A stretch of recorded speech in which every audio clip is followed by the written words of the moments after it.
Democrat Party No Kings protesters today were countered by anti-Chinese Communist Party protesters at 10 a.m.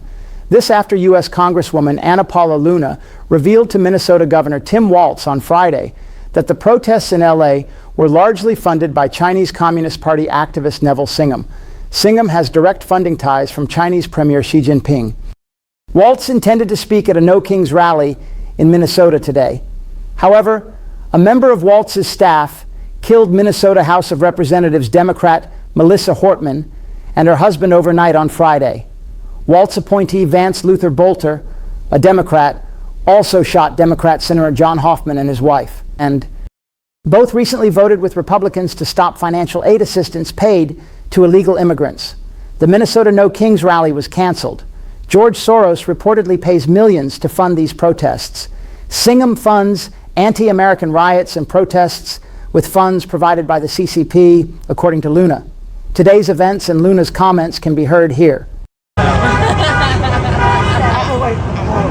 Look, I've been very vocal right now. We know for a fact that these riots are absolutely tied to an individual by the name of Neville Singham. We are actually issuing a letter from oversight with all the members asking for financials as well as him to come in and testify.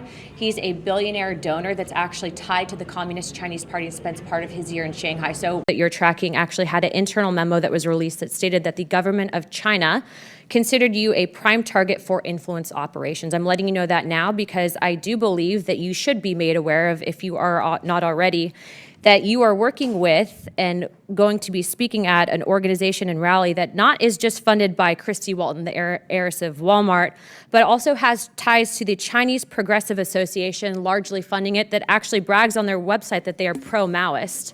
Also, too, funded by the National Endowment for Democracy. I know there's a lot of people on this committee that don't like billionaires interfering in politics, but say nothing when George Soros gets over $260 million from USAID through the last administration that's then funneled into some of these nonprofits and organizations. Some of you had said here to the actual committee that you are doing what you can to assist these people, but what I would say is that your policies aren't actually done from a place of understanding and sympathy. I would say that it's actually doing the exact opposite. And when you use brown people, just like they use black people with BLM and Marxists during BLM to usher that in. When you use brown people and you put Mexican flags with them saying that you stand up for illegal immigrants, but you follow the money and it's going back to the Communist Party, what you're essentially doing is using your platform as elected officials, the trust that the American people have put in you, essentially to usher in communism. You're not actually fighting for American values. Don't roll your eyes because it's a serious topic and that's where the money's coming from.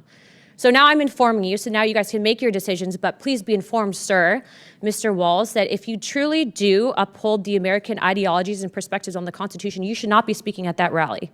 I've given you the correct information, and as of right now, I've authorized a letter to be sent to my office to the President of the United States to rescind millions of dollars in funding that we know are going to the No Kings protests that were authorized and basically given under the last administration. Test and humor and joy, because if we feed that hate, we are feeding that energy. We're giving to it. What we must do is spread the light, spread the joy. It's okay to criticize. That's what freedom is. And that's what we're here for. So thank you for showing up, because we're among the minority here. But anyway, I love America and I want it to be free. And let's just, love is the greatest power.